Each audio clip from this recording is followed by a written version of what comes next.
Hola, muy buenas tardes. Mi nombre es Elizabeth Ospina y el día de hoy yo les voy a hablar acerca del defecto sustantivo de una forma muy pedagógica a través de la sentencia T-781 del 2011, en la cual pues evidenciamos como tres elementos esenciales. Primero pues son los antecedentes, donde se incluye todo el proceso que se lleva pues a cabo en este trámite jurídico. Aquí evidenciamos pues que la empresa Molinos Roa S.A. inició un proceso ejecutivo en contra del señor Jairo Alfonso Manrique, con el fin de dar cumplimiento a unas obligaciones que habían pactado a través de un pagaré. Eh, los hechos más concretamente son de la siguiente manera. En los hechos nos encontramos con que la entidad Molinos Roa S.A. empezó un proceso ejecutivo en contra de varios sujetos, entre ellos el señor Jairo Alfonso Manrique, los cuales eran deudores de una obligación que fue pactada de forma comercial. Sin embargo, pues cuando salió el auto que obligaba el mandamiento del pago, los ejecutados no pagaron, argumentando tres puntos esenciales a través de un apoderado judicial.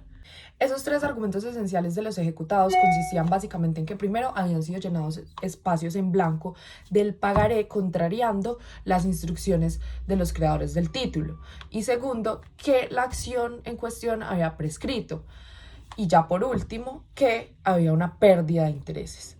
Luego, pues esto pasa a manos del juzgado quinto civil del circuito de Ibagué, el cual en primera instancia determina que la obligación contenida en el título ejecutivo pagaré no consolidaba las obligaciones reales a cargo de los ejecutados. Esto debía a que, como había asegurado Jairo Alfonso Manrique y como lo demostraron los dictámenes periciales, había un cobro excesivo de intereses.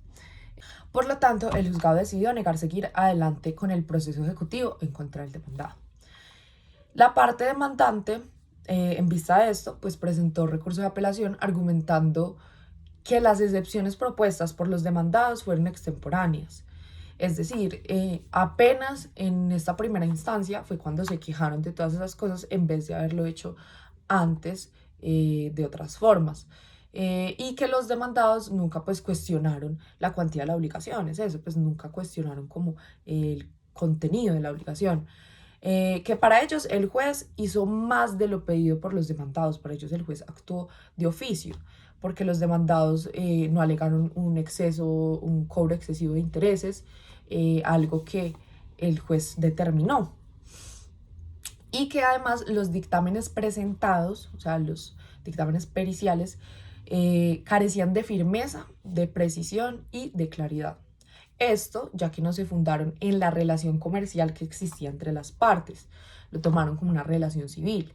En consecuencia, esto pasa a manos del Tribunal Superior del Distrito Judicial de Ibagué, el cual en segunda instancia revocó la sentencia de apelación basándose en los siguientes argumentos. Primero, que haber sido llenados los espacios en blanco del pagaré contrariando las instrucciones de los creadores del título fue una declaración oficiosa, pues según afirmaron los ejecutados, no la formularon. Además, que las últimas pericias practicadas en el curso del proceso no fueron decretadas con el fin de conocer si hubo o no lugar a intereses excesivos, mientras que las dos primeras pericias adolecían de error grave y que la última experticia puede calificarse como una prueba ilícita. En sí, pues dijeron como que todas esas pruebas eran, por decirlo, ilegales, ya que eran más de las que la ley establece que pueden ser. Y además que pues determinaron algo que como tal la parte demandante no había exigido. Es decir, el apoderado judicial, cuando hizo las pretensiones, no puso ese argumento que ellos habían dado cuando les exigieron el mandamiento de pago. Entonces, pues como tal, eso fue algo que hizo el juez de oficio. En consecuencia, pues en vista de la sentencia, el 22 de marzo de 2011, el señor Jairo Alfonso Manrique interpone una tutela contra providencias judiciales a través de apoderado judicial contra la Sala Civil Familia del Tribunal Superior del Distrito Judicial de Ibagué, alegando tres defectos: uno fáctico, uno sustantivo y uno procedimental. Sostuvo que el defecto fáctico se consolidó en el momento en el que los dictámenes periciales practicados durante el proceso fueron descartados por el fallador. Pues esto en vista de que correspondían a un número superior al de la ley. Que el defecto sustantivo se dio cuando el juez en segunda instancia no hizo pronunciamiento alguno en relación con la excepción de haber sido rellenados en los espacios blancos del pagaré, contrariando las instrucciones de los creadores del título. Y en tercer lugar, pues que se dio el defecto procedimental cuando el fallador no declaró la prescripción de la obligación. Pues desde el momento en el que se elaboró el pagaré, habían transcurrido, pues desde el momento en el que se elaboró el pagaré hasta la fecha que instauró la demanda, habían transcurrido 3 años. El señor Alfonso Manrique, a través de esa tutela, reclama que la providencia atacada vulneraba sus derechos fundamentales al debido proceso y a la administración de justicia. Básicamente giraba en torno a eso, que atacaba pues esos dos derechos fundamentales y que eso se configuraba a través de los 3 defectos que alegó.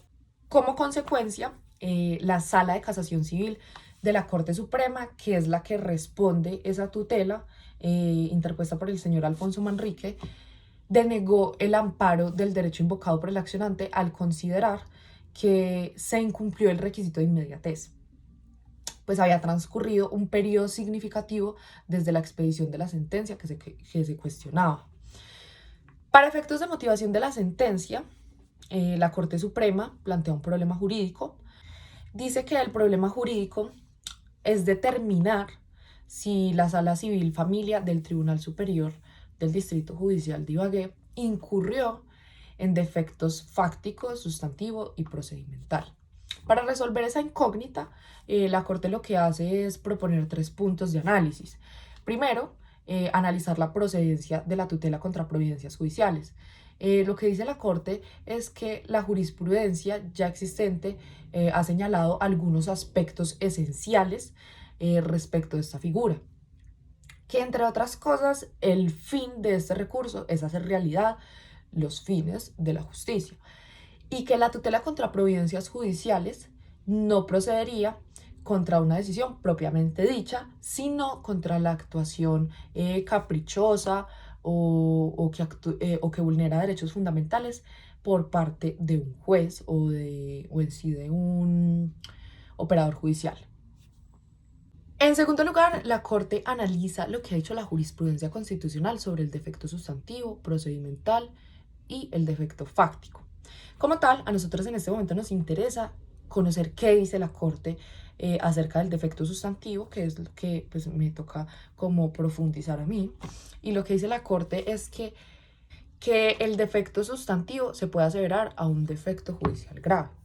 La Corte explica que son situaciones en las cuales son aplicadas normas inexistentes o inconstitucionales, en las cuales el juez pone en peligro derechos fundamentales. También agrega que si este comportamiento es absolutamente deformado respecto del postulado de la norma, se traduce en la utilización de un poder concedido al juez por el ordenamiento jurídico con un fin no previsto. Es decir, en esa última parte, cuando el juez se aparta de la norma y se aparta de todos esos principios constitucionales, de todas esas garantías, tomando una decisión, por decirlo así, caprichosa, es cuando se configura ese defecto sustantivo. Y que entonces, pues en esos casos sería, según la jurisprudencia, cuando se configure ese defecto sustantivo. Entonces, por esto mismo, la jurisprudencia ha determinado 5 situaciones en las que se configura el defecto sustantivo. Primero, cuando la decisión se funda en una norma inaplicable. Segundo, cuando el operador judicial no aplica lo que se ha dicho en sentencias erga omnes, o sea, de obligatorio cumplimiento. Tercero, cuando habiendo otras normas se omiten las mismas. En cuarto lugar, cuando la norma es inobservada o inaplicada. Y por último, cuando si bien la norma es vigente y constitucional, no se adecua a la situación fáctica en cuestión.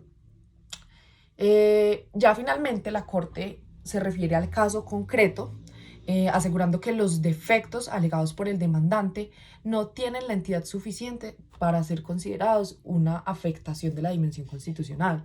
Es decir, los derechos que él alega o lo que se vulnera en cuestión en esta situación no son lo suficientemente fundamentales como para considerar es procedente esta tutela contra providencias judiciales. Y que, pues, además de esto, no se dio esa vulneración. También dice que no comprometen ninguna de las garantías comprometidas por este precepto constitucional. Es decir, lo que yo decía, no tienen un carácter de derecho fundamental.